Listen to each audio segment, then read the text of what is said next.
అందరికీ నమస్కారం. ఫిబ్రవరి 8 ఏకాదశి ప్లస్ శనివారం. ఇలాంటి రోజు మళ్ళీ రాదు. విపరీతమైన ధనలాభం. ఫిబ్రవరి 8వ తేదీన ఏకాదశి వచ్చింది.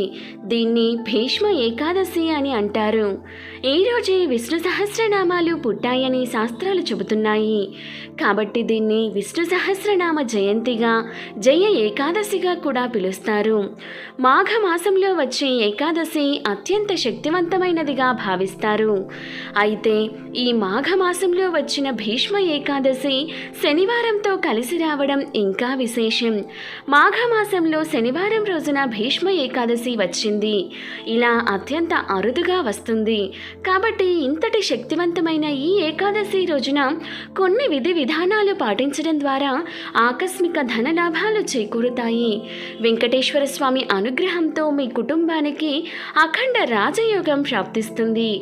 ఏకాదశి పూజా విధానం, పాటించాల్సిన పరిహారాలను గురించి ఈ వీడియోలో తెలుసుకుందాం.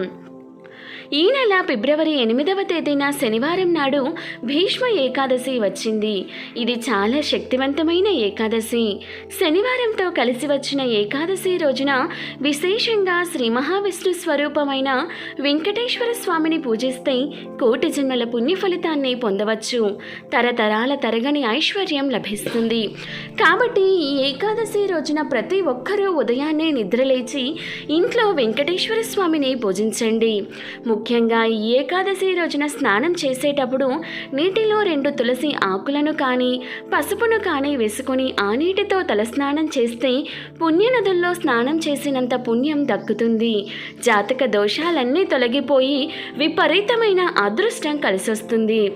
అయితే ఈ తులసి ఆకులను పూజ చేయని తులసి చెట్టు నుండి మాత్రమే తెచ్చుకోవాలి. ఈ పవిత్రమైన ఏకాదశి రోజున పెళ్ళైన ఆడవారు తప్పకుండా తలస్నానం చేయాలి.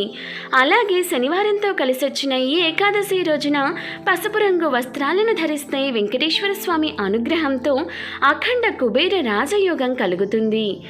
ఏకాదశి రోజున చేసే పూజలకు రెట్టింపు పుణ్య ఫలితం లభిస్తుంది. ఏకాదశి రోజున ఎవరైతే ఇంట్లో పూజ చేసుకుంటారో అలాంటి వారికి అఖండ రాజయోగం ప్రాప్తిస్తుంది. మొదటిగా స్నానం చేసిన తరువాత స్త్రీలు తులసికి కొన్ని పచ్చి పాలను, పసుపు కుంకుమలను సమర్పించి తులసి కోట వద్ద ఆవు నెయ్యితో దీపాన్ని వెలిగించి ధూపదీప నైవేద్యాన్ని సమర్పించి తులసిని పూజించాలి. ఆ తర్వాత తులసిని ముట్టుకొని నమస్కారం చేసుకొని 5 ప్రదక్షిణలు చేయాలి.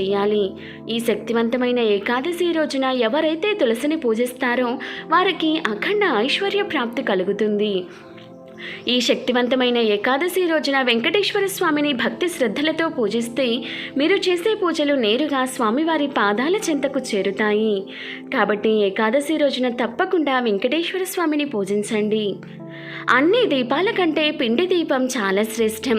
కాబట్టి ఏకాదశి రోజున ఇంట్లో పూజ చేసేటప్పుడు బియ్యం పిండితో 2 పిండి దీపాలు తయారు చేసుకొని పిండి దీపాలకు గంధము, కుంకుమ బొట్లు పెట్టి అందులో ఆవు నెయ్యి కానీ నువ్వుల నూనెను కానీ పోసి 7 వత్తులతో దీపారాధన చేయండి. వెంకటేశ్వర స్వామి పూజలో పిండి దీపాలకు చాలా విశిష్టత ఉంటుంది.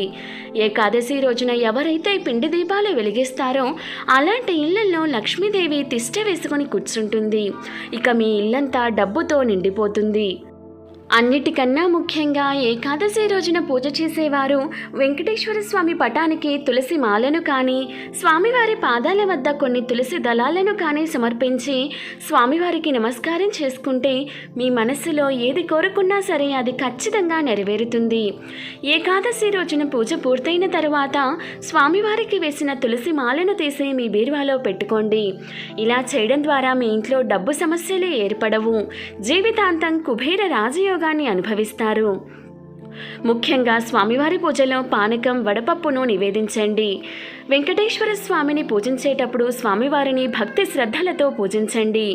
ఈ విధంగా వెంకటేశ్వర స్వామిని పూజించి చివరిగా 5 ప్రదక్షిణాలు చేసి స్వామివారికి నమస్కారం చేసుకోండి.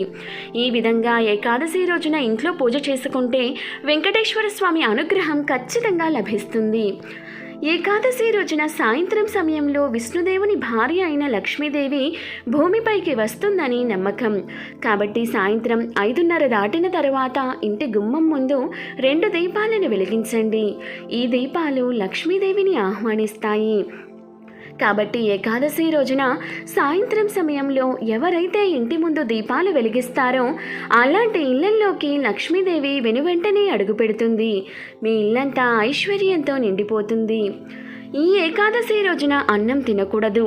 ఎందుకంటే ఏకాదశి రోజున బియ్యంలోకి మురా అనే రాక్షసుడు దాక్కుంటాడని నమ్మకం. కాబట్టి ఏకాదశి రోజున అన్నం తినడం వలన జన్మజన్మల దురదృష్టం పడుతుందని, అనారోగ్య సమస్యలు కలుగుతాయని వేద పండితులు సూచిస్తున్నారు. ఏకాదశి రోజున సూర్యుడు అస్తమించిన తరువాత, అంటే సాయంత్రం 6 దాటిన తరువాత ఉప్పు తినకూడదు. ఏకాదశి రోజున ఉప్పు తింటే అనారోగ్య సమస్యలు వచ్చే అవకాశం ఉంది. కాబట్టి వీలైనంత వరకు ఏకాదశి రోజున ఉప్పు తినడం మానుకోండి. ముఖ్యంగా ఏకాదశి రోజున మీ ఇంటి ప్రధాన తలుపు మీద పసుపుతో స్వస్తిక్ గుర్తును గీయండి. స్వస్తిక్ గుర్తులో ముక్కోటి దేవతలు నివసిస్తారు. కాబట్టి ఇలా చేయడం ద్వారా లక్ష్మీదేవి మన ఇంట్లోకి ఆహ్వానిస్తుందని పండితులు చెబుతున్నారు. దీని ద్వారా మీ ఇంట్లోకి లక్ష్మీదేవి అడుగుపెడుతుంది. ఏకాదశి రోజున రావి చెట్టును పూజిస్తే అపార ధనయోగం కలుగుతుంది. రావి ఆకుల్లో విష్ణుదేవుడు నివసిస్తాడని నమ్మకం. కాబట్టి ఏకాదశి రోజున మీ ఇంటి దగ్గరలో ఉండే ఏదైనా దేవాలయానికి వెళ్ళి రావి చెట్టు కింద దీపం వెలిగించి రావి చెట్టుకు 3 ప్రదక్షిణలు చేయాలి. ఈ ఏకాదశి రోజున ఎవరైతే రావి చెట్టుకు ప్రదక్షిణలు చేసి రావి చెట్టును ముట్టుకొని నమస్కారం చేస్తారో అలాంటి వారికి ఖచ్చితంగా లక్ష్మీ కటాక్షం లభిస్తుంది. ఇక మీ కుటుంబం అంతా సుఖ సంతోషాలతో నిండిపోతుంది. ఈ ఏకాదశి రోజున తులసి మొక్క దగ్గర దీపం వెలిగిస్తే విపరీతమైన ధనప్రాప్తి కలుగుతుంది. తులసి మొక్కలో లక్ష్మీదేవి కొలువై ఉంటుంది. కాబట్టి ఏకాదశి రోజున తులసిని పూజిస్తే లక్ష్మీదేవి మీ ఇంట్లో తిష్ట వేసుకొని కూర్చుంటుంది. ఈ పవిత్రమైన భీష్మ ఏకాదశి రోజున వెంకటేశ్వర స్వామిని పూజించి ఉపవాసం ఉంటే పుత్ర సంతానం కలుగుతుందని నమ్మకం. ఈ భీష్మ ఏకాదశి రోజున పొరపాటున కూడా చేయకూడని పనులు ఏమిటంటే ఈ రోజున మాంసం తినకూడదు. అలాగే వెల్లుల్లి, ఉల్లిపాయ వంటి ఆహార పదార్థాలను కూడా తినకూడదు. అలాగే ఏకాదశి రోజున పొరపాటున కూడా తలకు నూనె రాయకూడదు. ఈ పవిత్రమైన ఏకాదశి రోజున గోమాతను పూజించిన, గోమాతకు గ్రాసం సమర్పించిన, గోమాతకు ప్రదక్షిణ చేసిన ముక్కోటి దేవతల అనుగ్రహం కలుగుతుంది. గోమాత శరీరంలో దేవతలు, చరాచర బ్రహ్మాండము, 14 లోకాలు, గరుడ, గంధర్వ, యక్ష, కిన్నెర, కింపురుష, సిద్ధ సాధ్యులు, నవగ్రహాలు, అష్టదిక్పాలకులు, 7 ఋషులు, పంచభూతములు, త్రిమూర్తులు, సూర్యచంద్రులు, జగజ్జనని కూడా గోమాత శరీరంలో కొలువుదీరి ఉంటారు. కాబట్టి గోమాత అనుగ్రహం ఉంటే తప్పకుండా రాజయోగం కలుగుతుంది. ఈ భీష్మ ఏకాదశి రోజున చేసే దాన ధర్మాలకు కోటి జన్మల పుణ్యం లభిస్తుంది. కాబట్టి ఈ ఏకాదశి రోజున మీ శక్తి మేరకు పేదవారికి, అవసరం ఉన్నవారికి దాన ధర్మాలు చేయండి. శనివారంతో కలిసొచ్చిన ఈ ఏకాదశి రోజున ఈ విధి విధానాలను పాటించడం ద్వారా వెంకటేశ్వర స్వామి అనుగ్రహం సంపూర్ణంగా లభిస్తుంది. వీడియో నచ్చితే ఒక లైక్ చేయండి. ఇటువంటి మరెన్నో మంచి డేస్ కోసం ఒకసారి మన ఛానల్ని విజిట్ చేసి సబ్స్క్రైబ్ చేసుకోండి. Thank you for watching.